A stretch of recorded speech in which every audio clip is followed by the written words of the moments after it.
Étienne Klein, bonjour. Bonjour. Nous vous recevons pour une chaîne YouTube qui s'appelle Thinkerview, une chaîne internet qui diffuse en direct sur de multiples plateformes. Nous vous recevons aujourd'hui pour une émission spéciale sur le boson de Higgs. On vous a demandé de revenir après notre première interview que nous avons fait il y a quelques semaines. Et vous êtes revenu, vous avez tenu parole. Et on va vous écouter aujourd'hui sur le boson de Higgs. Est-ce que vous pouvez être, comme vous êtes d'habitude, simple, clair, net et précis? Je vais essayer, je m'étais engagé à revenir pour parler de cette belle histoire de la physique, sans mesurer à quoi m'engageait cet engagement, parce que c'est une histoire compliquée. Alors pour la rendre accessible, il faut que j'explique deux ou trois choses du contexte. La première chose, c'est que on est en mai 2018, on célèbre les 50 ans de mai 68. Un des slogans qui étaient les plus prononcés à l'époque, c'était « Soyons réalistes ». Demandons l'impossible. Et mon idée, c'est que la physique, c'est la contraposée de ce slogan, c'est presque l'inverse. C'est « soyons impossibles, demandons le réel ». Alors il y a deux façons de comprendre cette proposition étrange. La première, c'est de dire finalement, en effet, les physiciens, ils cherchent à comprendre ce qu'on appelle le réel, de quoi est-il constitué. Quelles sont les lois qui régissent la matière, les particules qui la constituent, qu'est-ce qu'un atome, comment est-ce qu'il émet de la lumière, comment est-ce qu'il absorbe de la lumière. Donc il s'agit de comprendre comment fonctionne le réel empirique. Et puis il y a une autre façon de comprendre cette proposition « soyons impossibles, demandons le réel », elle vient d'un philosophe des sciences du XXe siècle qui s'appelle Alexandre Koyré, qui a beaucoup travaillé sur Galilée, sur la naissance de la physique moderne. Et lui faisait remarquer que le pari de la physique, c'est qu'on peut expliquer le réel par l'impossible. Ce qu'il voulait dire par là, c'est que les lois physiques, celles qu'on apprend à l'école, et même celles qu'on apprend beaucoup plus tard qu'à l'école, sont des lois qui, au premier abord, contredisent l'observation. C'est-à-dire, elles disent des choses dont on ne voit pas immédiatement la contrepartie dans le spectacle des phénomènes physiques auxquels nous assistons. Je prends un exemple. Galilée, un des inventeurs de la physique moderne, énonce en 1604 l'une des premières grandes lois de la physique, à savoir que tous les corps tombent à la même vitesse dans le vide. À une époque où on ne sait pas faire le vide. On discute même de son existence.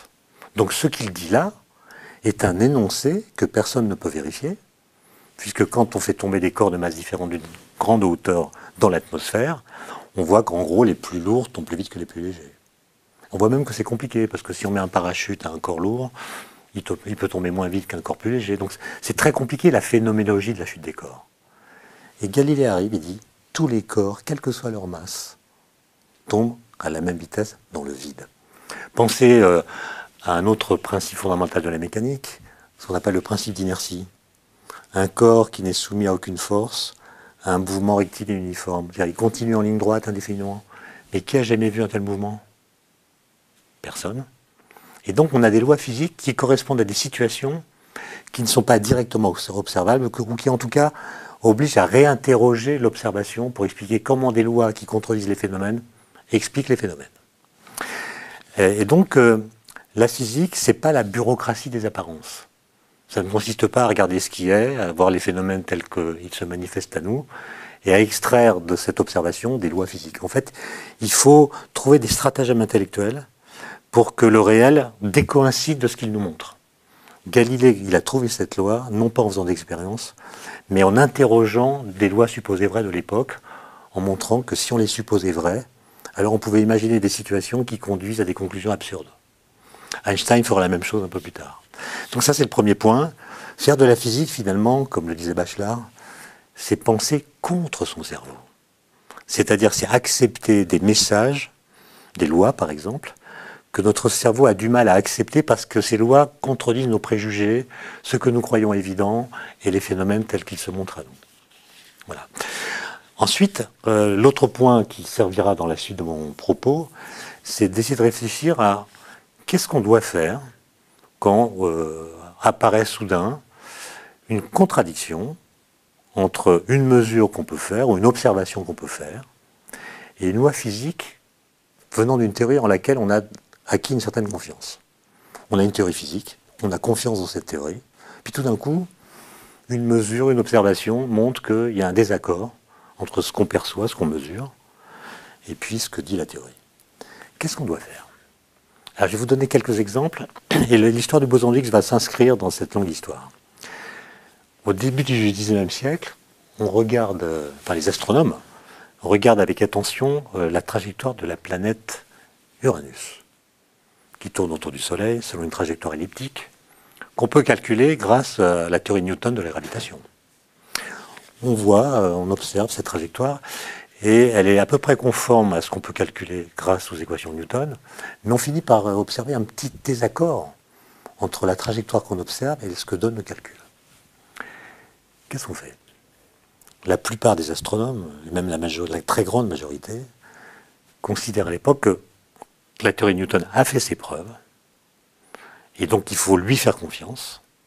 Et le petit désaccord qu'on observe doit être dû à la présence d'une planète qu'on n'a jamais vue, qui, par son effet gravitationnel sur Uranus, explique le petit désaccord entre ce que prévoit le calcul et ce que donne la mesure. On fait des calculs, en France, en Angleterre, et on envoie ces calculs à un astronome allemand qui s'appelle Gall, qui le soir même du jour où il reçoit les calculs, pointe son télescope à l'endroit à calculer, voit une tache lumineuse, attend la nuit pour vérifier que c'est bien une planète et non pas une étoile fixe, et le lendemain annonce la découverte d'une nouvelle planète qui s'appelle Neptune. Donc Neptune a été calculé mathématiquement avant d'être détecté pour combler ou disons réconcilier la théorie de Newton avec l'observation. Ça, c'est ce qu'on appelle une solution ontologique. Quand il y a un désaccord, on va le réduire en supposant qu'il existe quelque chose qu'on ne connaît pas encore, qui, s'il existe, rétablit l'accord entre la mesure et la théorie. Je vous donne un autre exemple. Dans les années 20, du XXe siècle cette fois, on étudie un phénomène qui s'appelle la radioactivité bêta. La radioactivité bêta, en gros, c'est un noyau d'atomes que j'appelle A, qui se transforme en un noyau B en émettant un électron. Il y a un électron qui sort. Par exemple, ça peut être du potassium 40, le symbole chimique c'est K, potassium 40 c'est l'isotope, qui devient du calcium 40 avec émission d'un électron. Alors on va finir par comprendre qu'en fait c'est un neutron du noyau qui est là, qui devient un proton plus un électron. Donc c'est une désintégration en deux corps du neutron qui devient spontanément un proton et un électron. On voit un électron qui sort du noyau, ce qui est assez surprenant parce qu'à l'époque on ne savait pas trop ce qu'il y avait dans le noyau. Et quand on fait un calcul qui s'appuie sur la conservation de l'énergie, eh ben, il apparaît que l'électron, là, il doit toujours avoir la même énergie. Quel que soit le corps qu'il émet, ça doit toujours être la même énergie pour l'électron. Et à cette époque, fin des années 20, on commence à pouvoir mesurer l'énergie de l'électron. On s'attend à trouver un spectre, comme on dit. Donc en fonction de l'énergie de l'électron, le nombre d'électrons qui ont une énergie grand E, on s'attend à ce qu'en gros, ça soit une valeur bien déterminée, avec une petite barre d'erreur. Et quand on fait les mesures, on trouve quelque chose de complètement différent, on trouve tout un spectre. C'est-à-dire que l'électron, expérimentalement, peut avoir n'importe quelle valeur de l'énergie entre 0 et la valeur qu'on avait calculée, et donc il y a un désaccord entre ce que prévoyait le calcul et ce que montre la mesure. Qu'est-ce qu'on fait? Alors il y a beaucoup de physiciens qui disent mais ça prouve que les calculs s'appuient sur des hypothèses fausses, et qu'en l'occurrence, on n'a pas le droit de dire que l'énergie est conservée. Puisque c'est en disant que l'énergie est conservée qu'on prévoit une valeur fixe pour l'électron, pour l'énergie de l'électron. En fait, il y a un jeune physicien qui s'appelle Wolfgang Pauli, autrichien, qui vit à Zurich. À l'époque, il a 28 ou 29 ans. Il vit une sorte de crise existentielle parce que sa femme l'a quitté pour un chimiste, ce qui est toujours très dur pour un physicien théoricien. Et lui, il va faire l'hypothèse, dans une sorte de rêve bizarre, qu'en fait, la désintégration du neutron ne se fait pas en deux corps, mais en trois corps. Il y a une troisième particule qui est émise, qui emporte l'énergie manquante, de sorte que si on suppose qu'elle existe, on rétablit l'accord entre la prédiction du calcul et l'observation.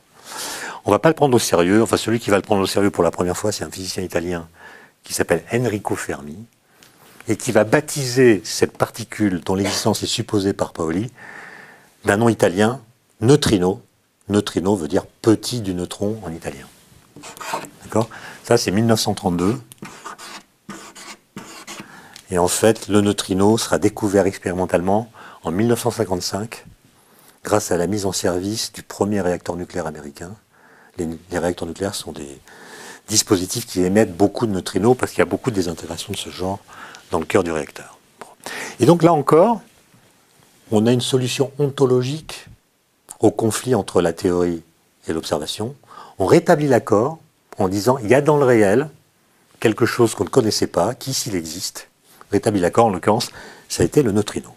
Mais en fait, il y a des cas où ça ne marche pas comme ça. Par exemple, fin 19e siècle, on regarde une autre planète que Uranus, on regarde la planète qui est la plus proche du Soleil, qui est la planète Mercure. Elle a une trajectoire elliptique, et on regarde comment cette trajectoire évolue rotation après rotation, et on voit que le périhélie, donc si je mets ici le Soleil, donc il y a Mercure qui tourne comme ça, le périhélie c'est le point le plus proche du Soleil, sur la trajectoire de Mercure, qui est une trajectoire en gros elliptique. Mais on voit que tour après tour, le périhélie se décale légèrement, il tourne légèrement. On peut le calculer par Newton, mais on trouve que les mesures donnent un désaccord très faible, qu'on ne peut pas considérer comme nul. C'est-à-dire que les calculs de Newton, un peu comme c'était le cas pour Uranus, ne disent pas exactement ce qui se passe pour la trajectoire de la planète Mercure. L'écart est tout petit, c'est 43 secondes d'arc par siècle. 43 secondes d'arc, c'est un angle qui correspond à peu près à l'épaisseur d'un cheveu que je vois depuis une distance d'1 mètre. Donc c'est vraiment un angle ridicule. Alors on pourrait dire c'est 0. C'est comme si c'était 0. Mais non, c'est pas 0, c'est 43 secondes d'arc par siècle. Alors les gens se disent, on va refaire le même type de calcul que pour Uranus.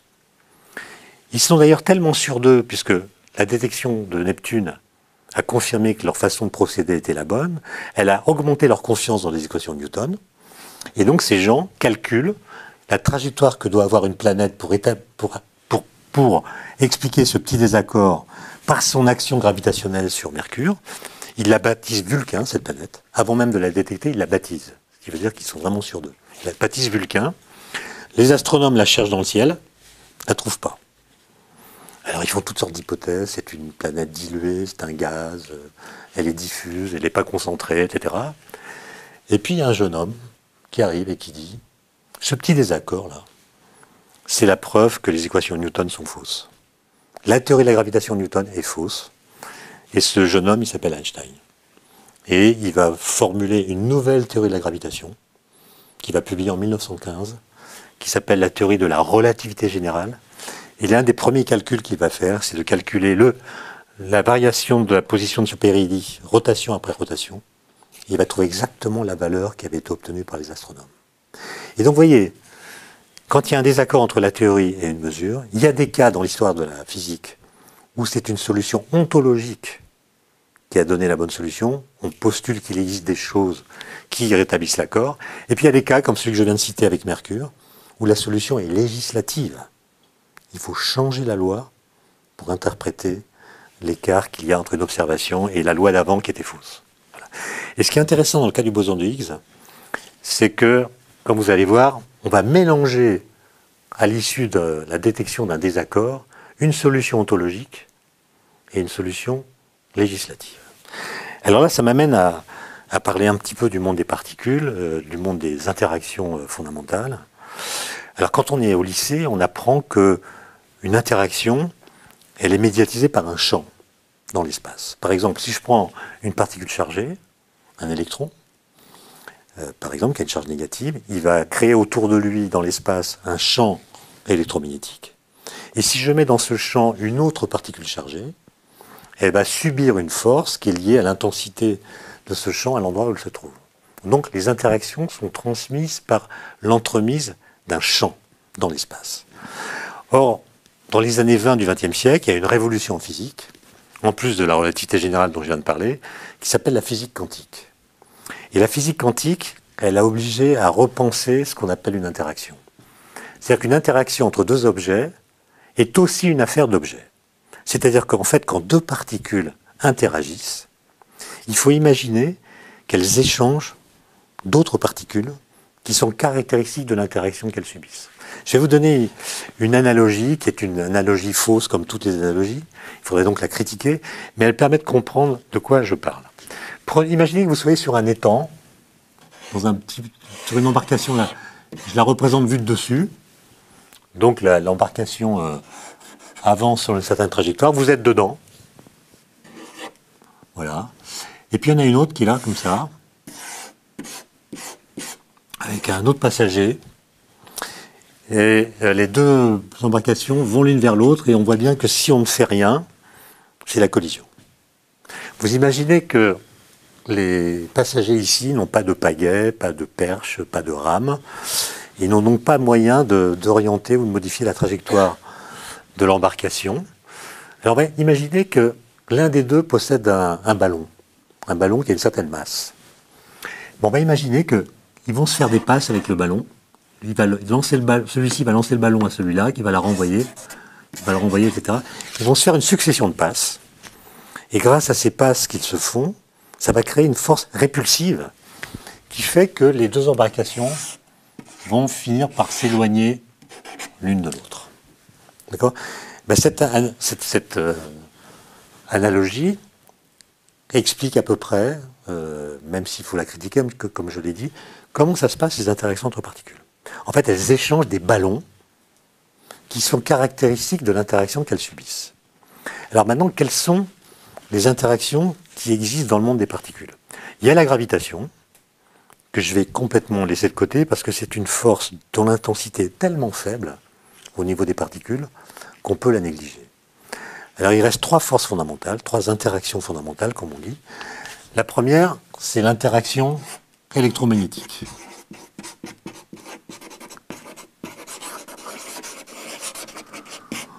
On la connaît bien parce qu'elle fait marcher nos appareils électroménagers, machine à laver, four à micro-ondes, en passant par le fer à repasser, justement. Et elle est aussi responsable du fonctionnement du Soleil. Non, pardon, je dis n'importe quoi. Excusez-moi, c'est pour plus tard. Non, des réactions chimiques, de la cohésion de la matière à notre échelle, etc. De l'optique et tous ces phénomènes qu'on connaît bien. D'accord ? Et bien, l'électromagnétique, là, l'interaction électromagnétique, dans le cadre de la physique quantique, est médiatisée par un ballon qui est le quantum de lumière, ce qu'on appelle le photon. Et donc, il faut imaginer que quand deux électrons se repoussent par la force électrique, en fait, ils échangent des photons en permanence. Ces photons, on les appelle des photons virtuels. Virtuels parce qu'en fait, ils sont en dehors de leur couche de masse. Enfin, on ne va pas aller dans les détails. Disons que le ballon caractéristique de l'interaction électromagnétique, c'est le photon. Ensuite, il y a une deuxième interaction, qui est l'interaction faible.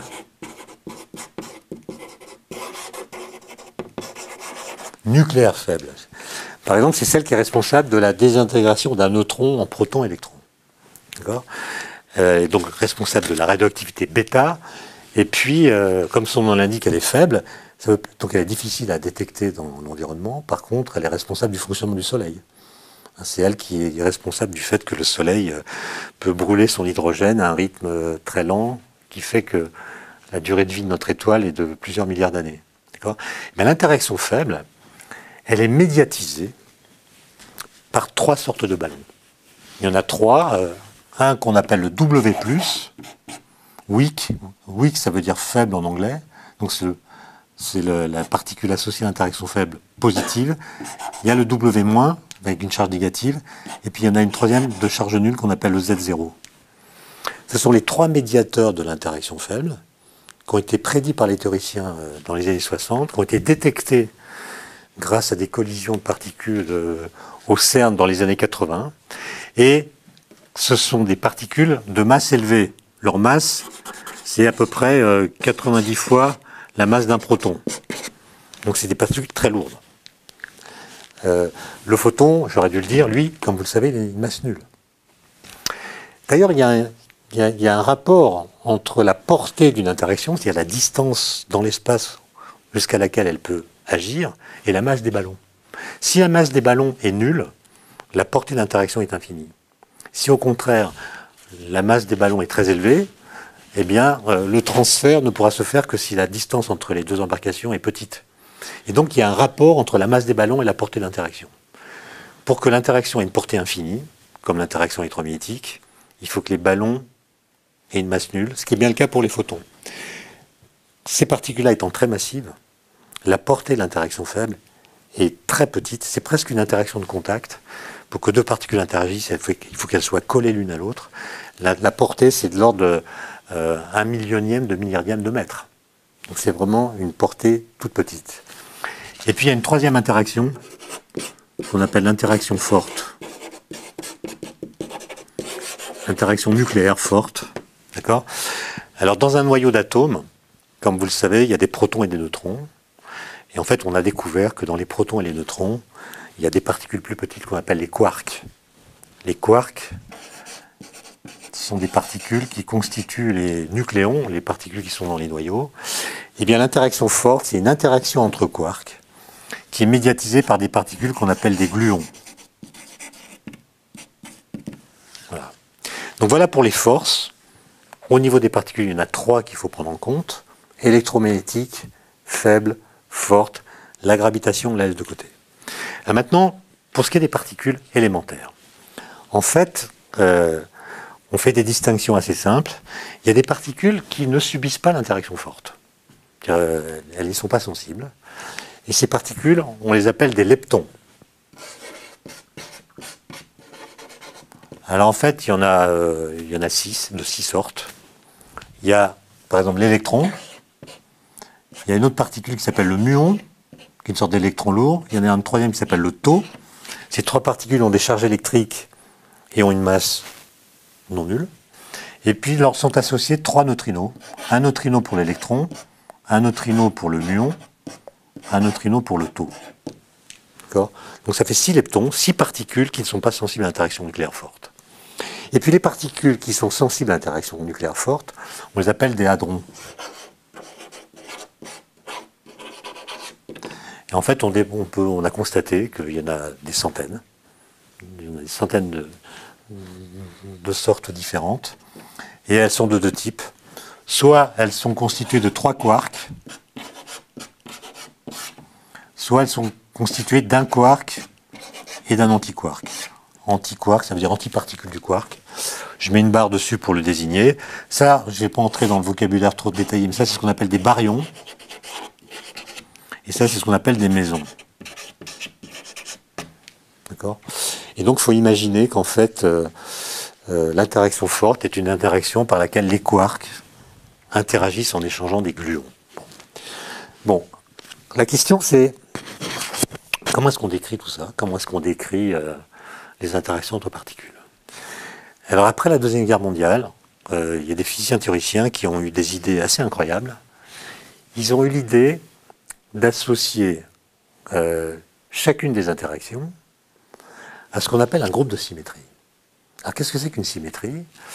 Dans la vie courante, une symétrie, c'est une opération qui ne change pas la forme d'un objet, qui le laisse invariant. Par exemple, si je prends une sphère, et si je fais tourner cette sphère autour d'un axe dans n'importe quelle direction qui passe par son centre, je fais tourner la sphère, ça ne change pas sa forme, je parle de la forme de la sphère, ça ne change pas non plus sa position. Et donc, cette rotation laisse la sphère invariante. Et donc, les gens ont identifié des groupes de symétrie qui laissent la structure des interactions, disons, invariante. Par exemple, le groupe de symétrie associé à l'électromagnétisme, pour ceux qui connaissent, c'est l'ensemble des nombres complexes de modules égal à 1. C'est-à-dire des nombres qui s'écrivent sous la forme exponentielle I alpha. Et il se trouve que, dans le cadre de la mécanique quantique, si on fait l'hypothèse que le groupe de symétrie de l'électromagnétisme, c'est l'ensemble des nombres qui s'écrivent sous cette forme, alors le formalisme est tel qu'il permet de calculer toutes les propriétés de l'interaction. L'identification du groupe détermine l'interaction. L'identification de la symétrie de l'interaction détermine toutes ses propriétés. Et la chose incroyable, c'est que très peu de temps après, on a pu faire le même type d'opération pour l'interaction faible et l'interaction forte. On a trouvé un groupe de symétrie pour l'interaction faible qui s'appelle SU2, peu importe ce qu'il désigne. On en a trouvé un pour l'interaction forte qui s'appelle SU3. Et ce qui est extraordinaire, c'est que le seul fait de fixer ces groupes, de les identifier, détermine complètement la structure des interactions. Et à cette époque-là, on construit des nouveaux accélérateurs de particules, on fait des collisions, on a beaucoup de données expérimentales, en tout cas on a un nombre de données qui augmente très rapidement au cours du temps. Et il se trouve que la théorie qu'on construit ainsi, qui s'appelle le modèle standard de la physique des particules, est une théorie qui rend compte des événements qu'on peut détecter dans les détecteurs de particules. Autrement dit, on a un modèle, une théorie même, qui permet d'expliquer de façon assez élégante, parce que ces trois interactions qui, d'un point de vue phénoménologique, sont complètement différentes, en fait, sont décrites de la même façon. Parce qu'on appelle des théories de jauge. Un groupe de symétrie détermine l'interaction. Ce n'est pas le même groupe pour les trois, mais le formalisme mathématique est le même pour les trois. Donc ça donne un côté très unificateur, qui est toujours apprécié parce qu'il est synonyme d'une forme d'élégance. Bon. Et tout va bien, puisqu'on rencontre des résultats. On a une sorte de théorie physique qui décrit parfaitement le monde de l'infiniment petit. Le problème, et on le constate, disons, au début des années 60, c'est que si on suppose que les équations de ce modèle sont justes, et si on regarde ce qu'elles impliquent, on fait une sorte d'expérience de pensée, qu'est-ce qui se passerait si les équations étaient vraiment justes? Eh bien, on se rend compte que si les équations étaient vraiment justes, alors les masses de tous les ballons qui médiatisent les interactions devraient être nulles. Autrement dit, toutes les interactions devraient avoir une portée infinie et devraient être médiatisées par des particules de masse nulle. Et ça va même plus loin, parce que par une sorte de contagion, si les ballons ont une masse nulle, alors les particules qui subissent ces interactions doivent aussi avoir une masse nulle. Autrement dit, le modèle standard, qui marche très bien, prédit, si on le prend au sérieux, que les masses de toutes les particules élémentaires doivent être égales à 0. Ce qui n'est pas ce qu'on constate. Les bosons W, Z0 qui médiatisent l'interaction faible, je l'ai dit, sont très lourds. Les électrons ont une masse non nulle. Donc il y a une contradiction entre ce qu'on mesure et ce que dit ce modèle. Comment résoudre cette contradiction? Alors, avant de continuer, il faut que je fasse une précision sur ce qu'on appelle la masse. La masse, c'est une notion assez évidente. Ça mesure la quantité de matière contenue dans un objet. Ça mesure sa substantialité. C'est une grandeur mesurable en kilogrammes et mesurante. Elle mesure le degré de substantialité d'un corps. Et dans notre esprit, masse et matière sont deux notions qui sont intriquées l'une à l'autre.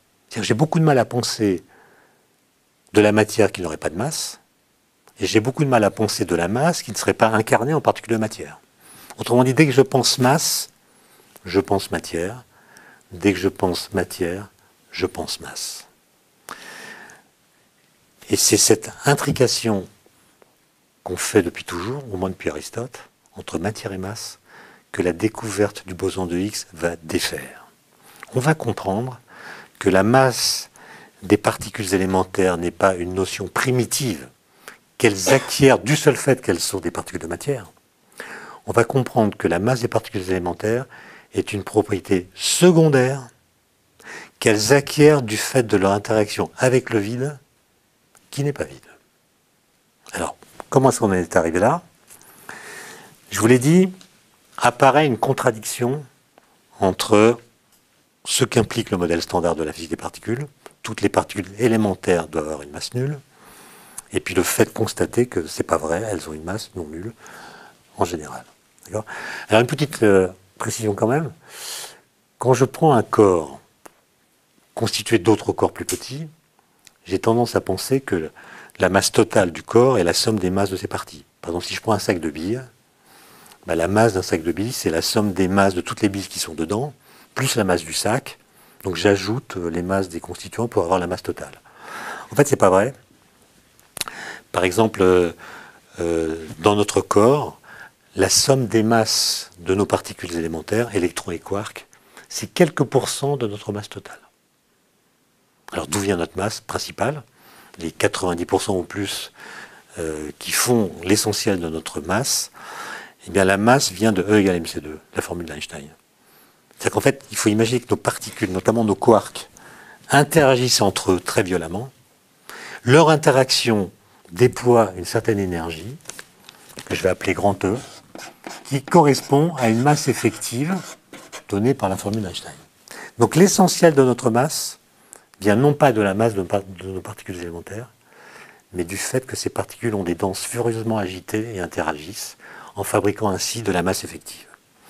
Je ferme la parenthèse.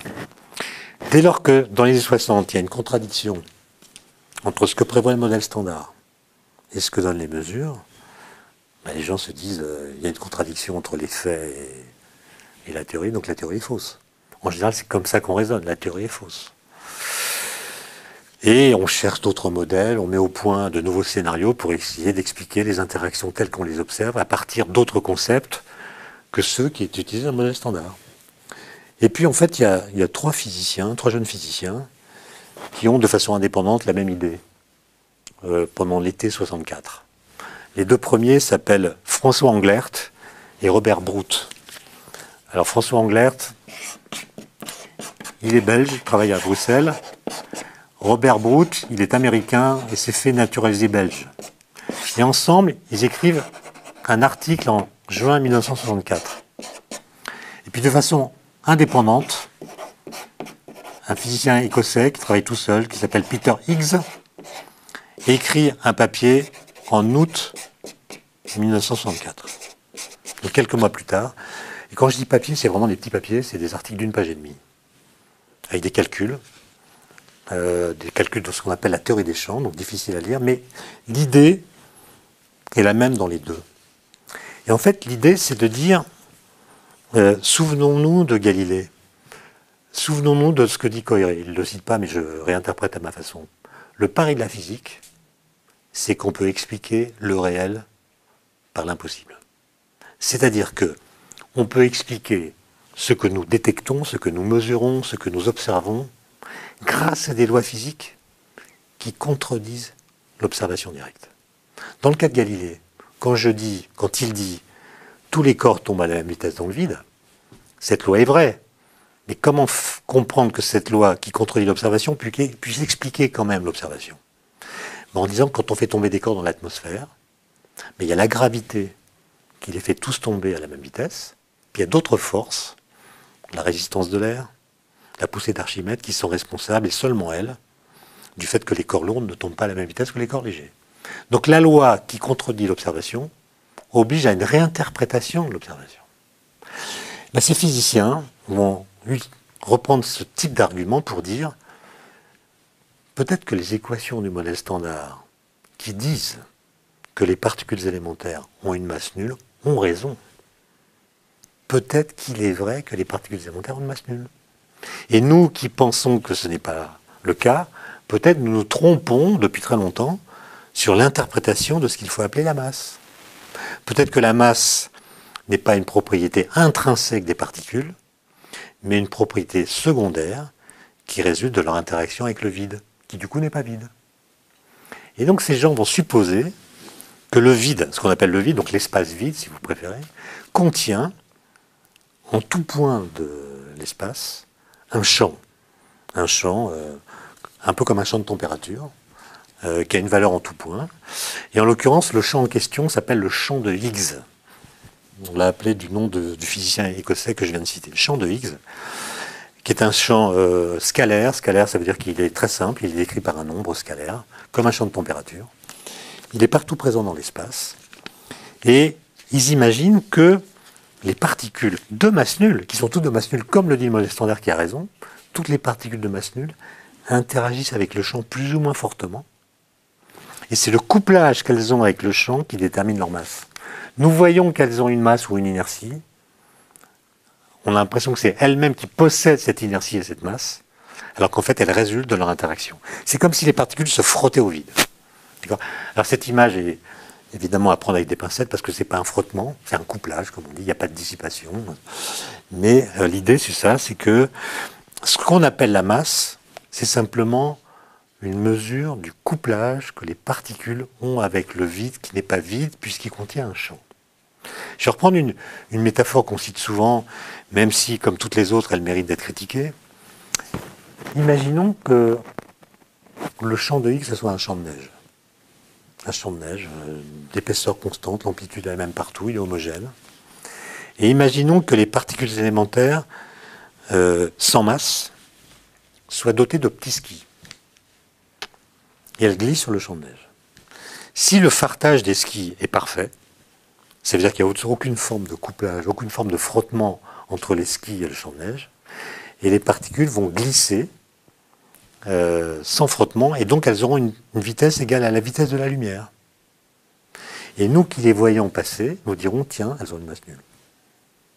Si au contraire les particules ont des skis qui sont mal fartés, il va y avoir une forme de frottement, et la vitesse des particules sera plus petite que la vitesse de la lumière, et nous dirons, tiens, elles ont une masse non nulle. Autrement dit, cette hypothèse que font les trois physiciens que j'ai cités là, c'est l'idée que la masse est simplement une mesure de la mauvaise qualité du fartage des skis des particules. Moins les skis sont fartés, sont bien fartés, plus la masse, le couplage est important, et on est invité ainsi à considérer que la masse des particules est le résultat d'une interaction. Et donc là, on a un cas intéressant, puisqu'il mélange, à partir du désaccord entre la théorie et les mesures, une solution de type ontologique et une solution de type législatif. Puisqu'on dit, il y a un champ qu'on n'a jamais vu, qui doit exister. Il y a non seulement donc quelque chose de plus que ce qu'on croyait dans l'univers, et en plus, il y a une nouvelle interaction entre les particules, donc une nouvelle loi en fait, entre les particules et ce champ. Et ça, c'est une idée donc, qui remonte à la fin des années 60. Et en mécanique quantique, quand on a un champ comme ça, il y a des règles, il y a des lois dans le formalisme qui impliquent que ce champ doit être structuré en quanta. En quanta. De la même façon que dans le champ électromagnétique, il y a des photons, là, dans le champ de Higgs, il doit y avoir des particules qu'on appelle les bosons de Higgs, qui sont les quantas de ce champ. Alors, boson, ça s'écrit comme ça, B-O-S-O-N, ça vient du nom d'un physicien indien qui s'appelait Bose, et qui a introduit des particules obéissant à ce genre de statistiques dans les années 30. Donc voilà, dans les années 20, pardon. Donc, la question c'est, est-ce que c'est la solution? Est-ce que ces papiers-là donnent la bonne explication du désaccord, ou est-ce qu'il faut trouver autre chose? Alors le problème c'est que, une fois qu'on a fait l'hypothèse que le boson de Higgs existe, qu'on l'insère dans le modèle standard, ça marche, sauf que le modèle standard ne dit pas quelle doit être la masse de cette particule. Donc il faut faire des essais. Alors comment est-ce qu'on peut détecter le boson de Higgs? Eh bien, on fait des collisions de particules à très haute énergie, comme on le fait au CERN à Genève. Alors on a essayé de le faire avec des électrons et des positrons dans une machine qui s'appelait le LEP, qui faisait 27 km de circonférence dans un tunnel. Les électrons tournaient dans un sens, les positrons antiparticules dans l'autre sens. Et on crée des collisions. Et dans un tout petit volume de l'espace-temps, lors de ces collisions, qui sont très brèves, on recrée les conditions physiques de l'univers primordial. Donc très forte température, très forte densité.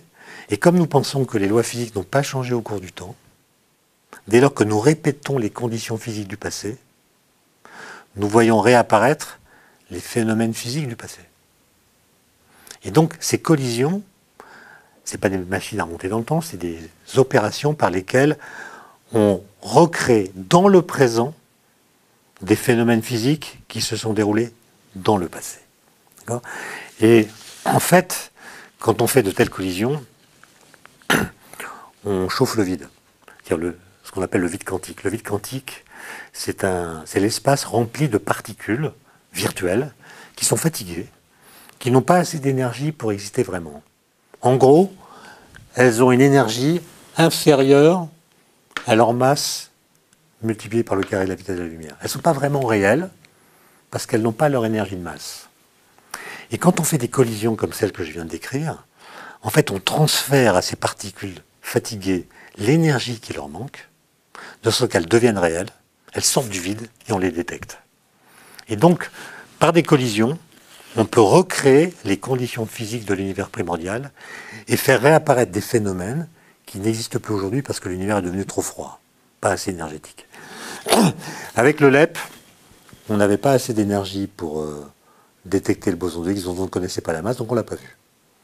On a changé de machine, on a remplacé le LEP par le LHC, Large Hadron Collider, dans lequel on fait entrer en collision non plus des particules légères comme les électrons et les positrons, mais des protons, qui sont plus lourds, donc il y a plus d'énergie. Et en 2012, après quelques années de fonctionnement, on a vu apparaître des signaux qui sont la signature du boson de Higgs. Donc l'annonce de la découverte a été faite le 4 juillet 2012, et ça a prouvé que cette hypothèse était la bonne, 48 ans après qu'elle ait été formulée. Elle a été formulée en 64, la détection est en 2012, donc 48 ans après, on a la preuve que le boson de Higgs existe, et que donc la masse des particules élémentaires provient de l'interaction qu'elles ont avec un champ qui est partout présent dans le vide. Alors on pourrait se dire, mais ça c'est de la physique des particules, ça ne concerne que l'infiniment petit.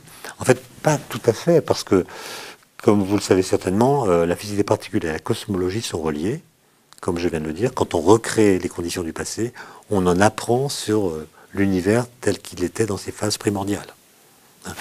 Et quand on essaie de comprendre ce qui s'est passé dans l'histoire de l'univers, on est amené à concevoir que dans l'univers primordial, le champ de Higgs n'existait pas.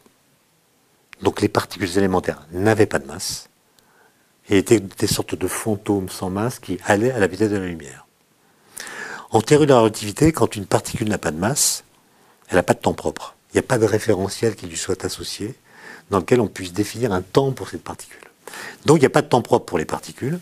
Et l'idée, c'est que tout d'un coup, le champ de Higgs est apparu et s'est installé partout dans l'espace.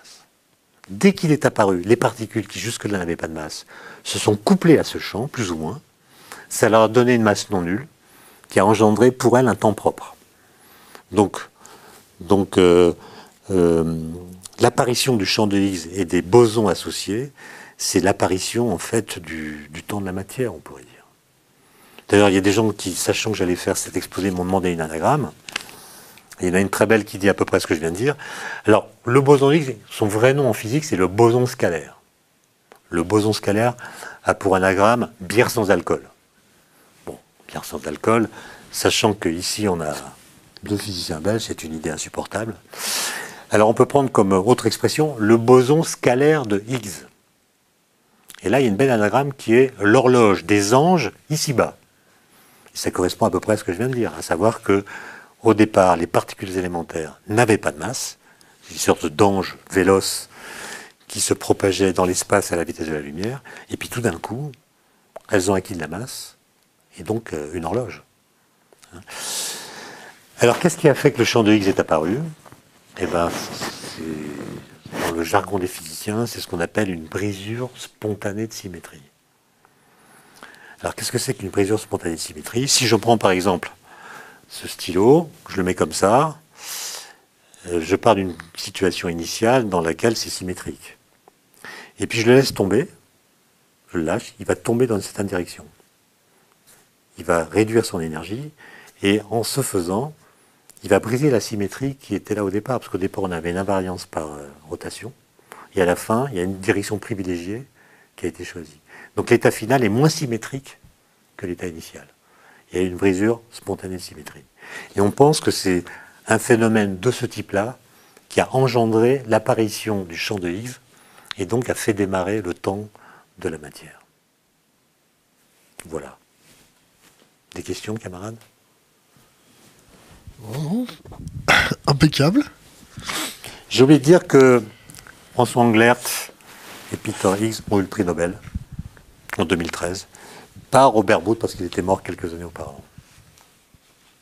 Et ce qui est assez étonnant, c'est qu'ils se sont rencontrés pour la première fois le 4 juillet 2012 dans l'amphithéâtre du CERN, où les résultats des expériences du LHC étaient présentés pour la première fois. Ils étaient tous les deux dans la salle, ils ne s'étaient jamais parlé, mais ils ont reçu le prix Nobel ensemble. Qu'est-ce que la physique va pouvoir nous apporter avec tout ça? Et qu'est-ce que les physiciens vont pouvoir nous extrapoler de cette situation? Il faut quand même voir que c'est quand même des découvertes fabuleuses, non? D'abord, ça a tranché une question qui a occupé les esprits pendant 48 ans. Est-ce que c'est comme ça qu'il faut comprendre la masse des particules élémentaires ou pas? La question est tranchée. Il y avait des hypothèses alternatives, hein, je ne les ai pas citées, mais il y avait des gens qui imaginaient d'autres choses. Donc la physique avance comme ça, on tranche des questions. Maintenant, est-ce qu'il y aura des applications pratiques du boson de Higgs? Sa durée de vie est 10 puissance moins 23 secondes. Donc on ne va pas faire des médicaments avec. C'est très cher d'en fabriquer un. Il a une durée de vie très courte. En revanche, et c'est une défense, c'est une illustration du deuxième ordre, pour construire le LHC, un tunnel de 27 km avec des aimants supraconducteurs, il a fallu inventer des systèmes de cryogénie, perfectionner la qualité des aimants.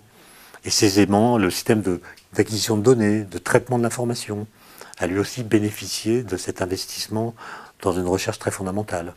Les retombées, c'est des retombées dans le médical, dans le big data, dans toutes sortes de choses. Et donc, ce sont des retombées indirectes. Mais on ne peut pas dire que la découverte du boson de Higgs va enclencher une industrie comme a pu enclencher la découverte de l'électron à la fin du 19e siècle. C'est pas le même genre de choses. Si j'étais malhonnête, je pourrais dire, si j'étais malhonnête, ce qui n'est pas le cas, je pourrais dire, mais finalement, on a compris l'origine de la masse. Et on ne peut pas exclure qu'un jour, des ingénieurs utilisant ce résultat de physique ne viendront pas concevoir une machine s'appuyant sur ces résultats qui permettra de résoudre un problème de santé publique qui s'appelle l'obésité. On pourrait changer la masse des gens, évidemment ça serait mentir. Mais on peut toujours faire des promesses mensongères. On pourrait voyager plus vite peut-être, non? Non, non, je vois pas pourquoi, non. Non, tout ça est dans un cadre de relativité absolument parfait. Il n'y a aucune porte qui s'ouvre vers les voyages dans le temps ou je ne sais quoi. Évidemment, on peut toujours jouer avec les mots et dire que quand on fait une collision dans le présent, comme on recrée les conditions du passé, c'est comme si on était dans le passé. Mais non, on recrée dans le présent les conditions du passé. Et donc on fait réapparaître dans le présent des phénomènes qui se sont déroulés dans le passé. Donc pour l'univers, c'est plutôt une cure de jouvence qu'un voyage dans le temps. Je vais me retourner vers mon compère qui doit avoir son micro. Devant toi, devant toi.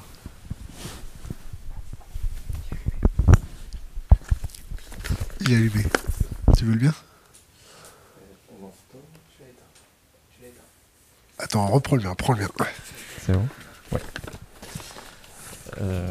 Sur le boson de Higgs, je pense qu'on a fait pas mal de choses. Je voulais savoir, en termes de découvertes qu'on a fait récemment, en tout cas il y a très longtemps, est-ce que ça vous parle, l'Aniakea?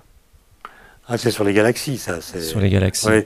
Alors déjà, ce que j'aurais dû dire, c'est que pour l'instant, enfin, avec la découverte du boson de Higgs, le modèle standard est complet. C'est-à-dire toutes les particules dont le modèle standard exige qu'elles existent ont été détectées.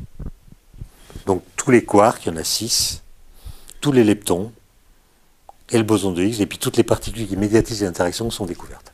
Donc on pourrait dire, le modèle standard, il a fait ses preuves, c'est la bonne théorie pour décrire le monde de l'infiniment petit. Il y a un problème.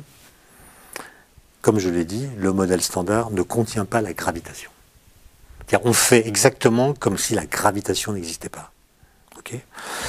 Or ça, c'est quand même un problème, parce que si on monte en énergie, ben, la gravitation va intervenir. Et la question, c'est comment est-ce qu'on peut réconcilier le modèle standard, qui ne contient pas la gravitation, et qui s'appuie simplement sur la mécanique quantique, comment peut-on réconcilier ce modèle avec la théorie de la gravitation, élaborée par Einstein en 1915, qui s'appelle la relativité générale. Pour dire c'est simple, il suffit de le rajouter. C'est pas si simple, parce que l'espace-temps du modèle standard, c'est un espace-temps rigide, statique, qui est indépendant de ce qui se passe en son sein. C'est comme une scène de théâtre dont la structure est indépendante de la pièce qui s'y joue. Alors que l'espace-temps de la relativité générale, c'est un espace-temps qui est souple et dynamique, et qui est modifié pour ce qui est de sa métrique, sa géométrie, par ce qui se passe à l'intérieur. Et on a donc une physique aujourd'hui un peu schizophrène, avec d'un côté la relativité générale qui ne décrit que la gravitation, avec un formalisme spécifique, et puis les trois autres interactions qui sont décrites ensemble dans le modèle standard, avec un autre formalisme spécifique. Et il se trouve que quand on essaie de les mettre ensemble, ça présente des difficultés. Il faut changer l'espace-temps, augmenter le nombre de dimensions, ou bien quantifier l'espace-temps. Enfin, ça devient assez compliqué. Et on ne sait pas trop comment faire. Donc la suite de l'histoire, c'est de faire fonctionner le LHC comme il fonctionne aujourd'hui pendant quelques années, et de voir si on pourrait détecter de nouvelles particules, plus massives, qui viendraient nous aider à voir quelle est la bonne voie pour unifier la physique quantique et la gravitation. Il y a un autre problème dont je n'ai pas parlé, qui est un problème de cosmologie comme celui que vous évoquez, c'est le problème de la matière noire. Alors, le problème de la matière noire, on en parle depuis des années. Je pense que c'est un problème qui est mal nommé, au sens où, en l'appelant ainsi, on fait comme si la solution du problème dont on va parler était une solution ontologique. On dit il y a de la matière qu'on ne connaît pas, etc. Mais quel est le problème? Le problème, c'est que quand on regarde la dynamique des galaxies, comment les galaxies tournent sur elles-mêmes ou se déplacent les unes par rapport aux autres, on se rend compte que la force qui est responsable de leur dynamique mutuelle, c'est la gravitation. Et la gravitation, elle est décrite par la théorie d'Einstein. Et on calcule parfaitement la dynamique des galaxies, et on a des équations qui disent exactement ce qu'on observe, à la condition bizarre, de mettre dans les équations 10 fois plus de masse que celle qu'on observe. Et donc on dit, il doit y avoir de la matière noire, de la matière qu'on ne voit pas, qui n'émet pas de lumière, qui agit gravitationnellement sur les galaxies. Et la question est de quoi est faite cette matière noire. Donc là encore, il y a une sorte de désaccord entre le calcul et l'observation. Et ce désaccord, on le résout de façon ontologique en disant, il doit y avoir de la matière cachée, constituée de particules différentes de celles que nous connaissons. La question est, que sont ces particules? Il faut les trouver. La physique, ce n'est pas une métaphysique, donc il faut en passer par l'expérience. Et la suite de l'histoire va nous dire si le LHC ou d'autres expériences sont capables de détecter ou non les particules de matière noire. Il y a des gens qui commencent à dire, mais pour l'instant, on n'a rien vu, donc peut-être que les particules de matière noire n'existent pas, peut-être qu'il n'y a pas de matière noire. Et peut-être que la solution du problème que je viens d'évoquer est une solution non pas ontologique, mais législative. C'est-à-dire il faut changer les équations de la gravité pour rendre compte du mouvement des galaxies sans avoir à invoquer l'existence hypothétique d'une matière noire. Ça, je pense, c'est le grand enjeu des années qui viennent.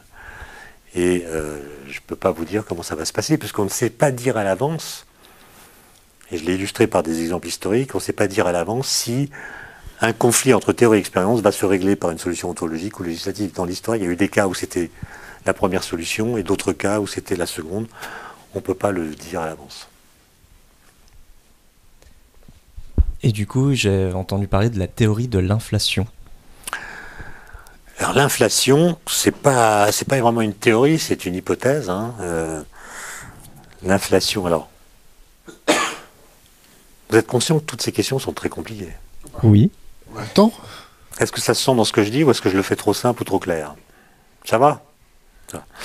Alors, pour comprendre l'inflation, il faut que je dise un mot sur la relativité générale d'Einstein. Comment est-ce que ça a démarré? Alors, j'ai parlé tout à l'heure du principe d'inertie. Le principe d'inertie dit un corps qui n'est soumis à aucune force a un mouvement rectiligne et uniforme. Bon. Or, on sait qu'il y a de la gravitation partout. Il y a de la masse partout, il y a de la gravitation partout. Donc tous les corps massifs, où qu'ils soient dans l'univers, subissent au moins une force qui est leur poids. Ça veut dire que le principe d'inertie correspond à un énoncé qui est en quelque sorte fictif, puisqu'il n'existe aucun endroit dans l'univers où les corps ne subissent aucune force, puisque partout ils subissent la gravitation. Et Einstein, quand il était assez jeune, a fait cette remarque, le principe d'inertie, qui est un des principes fondamentaux de la mécanique, on ne peut pas le tester directement, et si on l'accepte tel quel, ça veut dire qu'on accepte de construire la physique sur du sable. C'est son expression. Mais il dit, il y a une autre solution peut-être. C'est que la gravitation ne soit pas une force. La gravitation ne soit pas une force. De sorte que si la gravitation n'est pas une force, les objets qui subissent la gravitation, ne subissant pas de force, peuvent avoir un mouvement inertiel. Et c'est en effet ce qu'il va démontrer. Que la gravitation n'est pas une force, c'est une déformation de l'espace-temps. Alors comment est-ce qu'il est arrivé à cette conclusion assez étrange? Grâce à ce qu'on appelle des expériences de pensée. Une expérience de pensée, c'est pas une expérience où je me gratte la tête et je me mets à réfléchir. Une expérience de pensée, c'est je me décale de ce que l'univers me montre pour interroger ce que les lois physiques prédiraient dans une situation que je peux imaginer mais pas créer. Et en l'occurrence, en 1907, Einstein, lorsqu'il était au bureau des brevets à Berne, a fait une expérience de pensée. Il a imaginé qu'il était en chute libre, que son corps était en chute libre. Et il s'est rendu compte, et c'est d'ailleurs assez facile à voir, que quand son corps est en chute libre, il sent plus son poids. Pourquoi il sent plus son poids? Parce que les objets qui tombent avec lui, ce stylo par exemple, il le lâche, comme tous les corps tombent à la même vitesse dans le vide, par rapport à lui, le stylo ne tombe plus, donc il est en apesanteur par rapport à lui. Donc il comprend que l'apesanteur nous fait tomber, donc la chute est un effet d'une cause qui est l'apesanteur, mais en tombant, nous annulons la cause qui nous fait tomber. Autrement dit, la pesanteur, le fait de subir la pesanteur, nous met en apesanteur. Une sorte d'équivalence entre l'accélération et la gravitation. Ça va l'amener à énoncer le principe d'équivalence.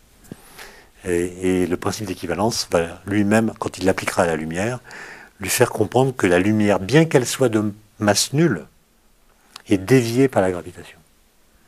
Et pour rendre compte de la déviation de la lumière par la gravitation, il va être obligé de courber l'espace-temps, de sorte que la gravitation ne sera plus une force qui s'exerce dans l'espace entre les objets, mais sera une déformation de l'espace-temps. De sorte qu'au bout du compte, la gravité n'est plus une force, c'est simplement une déformation de la métrique, de la géométrie si vous préférez, de sorte que par exemple, nous voyons que la Terre a une trajectoire elliptique autour du Soleil. Nous disons qu'il y a une force de gravitation qui attire la Terre vers le Soleil. La lecture d'Einstein, c'est la Terre en fait va en ligne droite, mouvement inertiel, dans un espace-temps qui est courbé, ce qui lui donne une trajectoire curviligne. Alors maintenant, pour répondre à votre question, qu'est-ce que c'est que l'inflation? En relativité générale, qui est la théorie qu'on utilise pour faire de la cosmologie, ce qu'on voit, c'est que l'espace-temps, ou l'espace plutôt, est plat. Il est plat. Alors plat, ça ne veut pas dire plan. Je ne suis pas en train de dire qu'il a deux dimensions. Quand je dis qu'il est plat, ça veut dire qu'il n'a pas une courbure généralisée. Il y a des courbures locales induites par le Soleil ou d'autres objets astrophysiques. Mais si je prends 3 galaxies, par exemple, elles forment un triangle. Et si je regarde la somme des angles du triangle, je trouve 180 degrés. Comme dans un espace euclidien ordinaire. Alors que si je prends 3 points sur la surface d'une orange, je trace une espèce de triangle à partir de ces 3 points, la somme des angles, ça sera plus 180 degrés. D'accord? Et donc, c'est plat, ça veut dire que la courbure généralisée est égale à 0. Et pourquoi 0? Ça pourrait être n'importe quelle valeur positive, ou n'importe quelle valeur négative, on trouve 0. Alors il y a des gens qui vous diront, c'est 0, c'est 0. On n'a pas interrogé la question de savoir pourquoi c'est 0. Et il y a d'autres gens moins satisfaits qui disent qu'il faut expliquer ce 0. Et c'est là que dans les années 80, un certain nombre de cosmologistes ont fait l'hypothèse de l'inflation. C'est l'idée que dans l'univers primordial, les distances dans l'univers ont augmenté d'un facteur énorme, 10 puissance 50, en un temps très court, 10 moins 32 secondes. Donc c'est pas un train de sénateur. Hein. C'est-à-dire que l'univers en fait a acquis presque d'un seul coup plus de la moitié de sa taille. Je parle de l'univers observable. D'accord ? Et si on fait cette hypothèse, alors on comprend pourquoi l'univers observable, je ne parle pas de l'univers total ou réel, je ne le connais pas, l'univers observable, lui, il est plat. Pourquoi ? Parce qu'on n'en voit qu'un petit bout.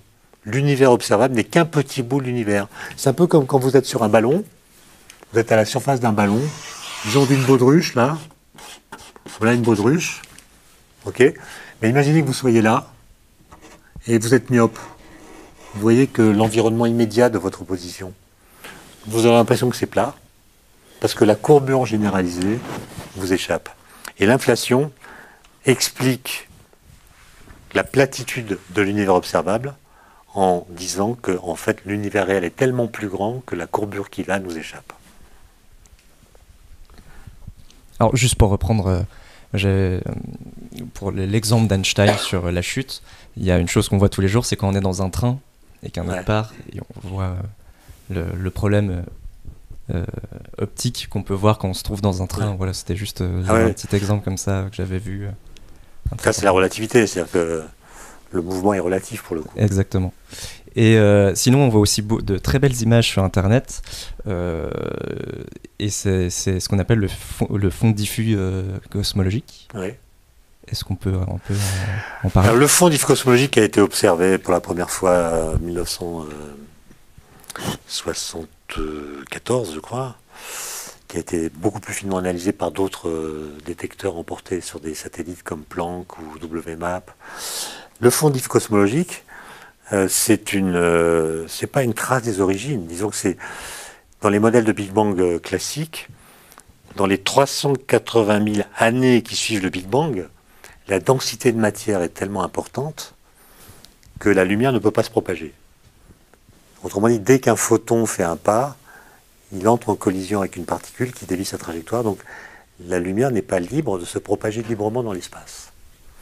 Puis comme il y a une expansion de l'univers, la température baisse, elle finit par atteindre 4000 degrés, et quand elle a 4000 degrés, en gros, l'énergie des photons n'est pas suffisante pour casser les atomes. Donc les premiers atomes se forment, atomes d'hydrogène, avec un proton et un électron, et ces atomes peuvent être traversés par la lumière. Et donc tout d'un coup, la lumière devient capable de se propager librement dans l'espace. D'accord ? Et ça se passe donc 380 000 ans après le Big Bang. Et ce fond diffus cosmologique, il existe encore aujourd'hui, partout présent dans l'univers. Mais évidemment, sa température a baissé puisque l'univers s'est dilaté, donc il est plus froid. Et ce rayonnement diffus, c'est une trace, c'est la trace résiduelle de ce rayonnement qui s'est libéré quelques centaines de milliers d'années après le Big Bang. Et en l'étudiant finement, en regardant sa structuration, disons, on a des indications sur ce qui se passait dans les phases d'avant.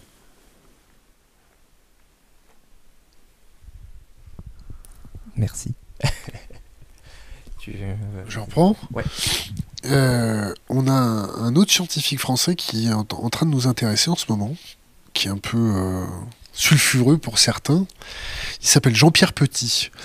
Est-ce que ça vous parle? Oui, je le connais bien, oui. Il y a un modèle qui s'appelle Janus. Tout à fait. Ouais. Est-ce qu'on peut en parler? Non, parce que j'ai pas trop étudié ça, je suis pas compétent. Je sais qu'il a du mal à se faire entendre. Ouais. C'est l'idée qu'il y a des mondes d'antimatière et de matière, que l'univers est en fait séparé et qu'on peut expliquer ce qu'on voit sans matière noire. Ouais. On ne s'est pas encore très penché sur le... On est non, en train de le préparer. Moi, je suis pas habilité à faire la promo de quelqu'un d'autre. Non, c'est pas une question de promotion, c'est aux experts d'étudier ça. D'accord. Et pourquoi vous dites qu'il a du mal à se faire entendre? En tout cas, il se plaint d'avoir du mal à se faire entendre. Oui. Arnaud, d'autres? Non, je crois. On est bon? Est-ce que vous voyez quelque chose d'autre à aborder avec nous? Non, mais je pense que j'ai tout dit. C'est vrai. Si on invite Jean-Pierre Petit, est-ce que vous voulez interagir avec lui sur son modèle? Bien sûr. Bien sûr. Étienne Klein, merci. Merci à vous. Excellente soirée. Coupé.